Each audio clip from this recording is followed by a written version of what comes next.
Si les pluies récentes ont été une bonne chose pour recharger les nappes phréatiques superficielles, qu'en est-il en profondeur pour les nappes souterraines comme celles des GTI, des grès du Trias inférieur dans l'ouest vosgien dont l'usage avec les sécheresses récurrentes est devenu un sujet sensible? Le département des Vosges, via le SAGE, le schéma d'aménagement et de gestion des eaux adopté en juillet, met en place un observatoire hydrogéologique avec l'installation ce mardi d'un premier piézomètre près du village de la Neuveville sous Montfort, non loin de Vittel, une sonde qui va mesurer l'état quantitatif de la ressource. On a ici la partie immergée de la sonde, on va descendre après dans le forage. Vu que le niveau d'eau est à presque 90 mètres, on a 100 mètres de câble. Un piézomètre, c'est déjà un forage qui est plus exploité, donc qui peut être utilisé pour une mesure du niveau d'eau en statique. Et ça permet d'avoir une idée de la ressource en eau disponible et de ses variations au cours du temps. Et à 89 mètres précisément, la sonde vient d'indiquer qu'elle a atteint la nappe profonde.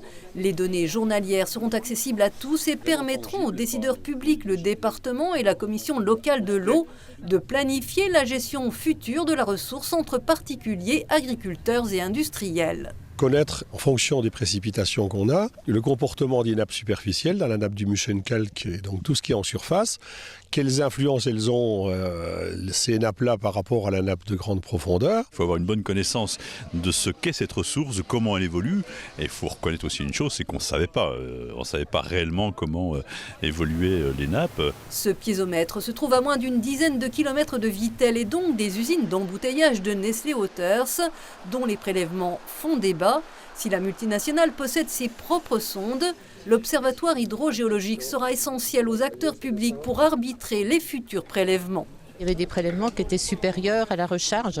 Donc en fait, là, on est en train de réguler, d'essayer de réguler toutes ces nappes avec ces consommations. Déjà, Nestlé a diminué quand même assez largement ses prélèvements. La priorité, c'est l'usage de l'eau potable aux particuliers, aux usagers. 5 à 10 piézomètres, financés par le département, seront installés sur le périmètre du schéma d'aménagement de gestion des eaux, viendront renforcer les données du réseau national de surveillance par le Bureau de recherche géologique et minière, qui pour l'heure est confiant sur le niveau des nappes profondes des GTI.